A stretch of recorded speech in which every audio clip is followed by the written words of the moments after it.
gannets plunging into a school of mackerel off Cape Breton.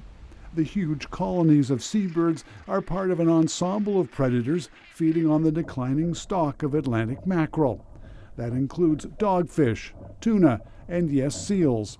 Scientists say mackerel is a very small part of their diet, from virtually nothing up to 4%, but with the gray seal herd now estimated at over 300,000, their sheer numbers have an impact. Scaling that up to their huge abundance still means that they're of certain importance. So it did allow us to get a better sense of what's the importance of seals relative to those other predators. If I'm being honest, then yes, seals popped out like more than I thought they would.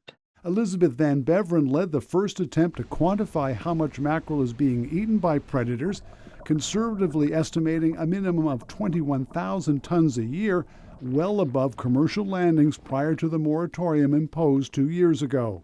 And it did give us an idea of the potential scale of that natural mortality. Yes, it's not perfect, but saying, for example, it's likely at least twice the landings in the last decade is still very informative for us. The result's not a surprise to fishermen like Andrew Bourgeois of Sheddycamp.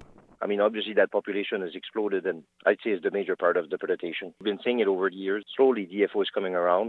Meanwhile, pressure continues to reopen the fishery, especially in Newfoundland and Labrador. Small-scale fisheries, small quotas, spread out over space and time to allow us to keep a connection and to provide scientific information that's necessary in our view. DFO has yet to say whether it will keep the moratorium in place this year.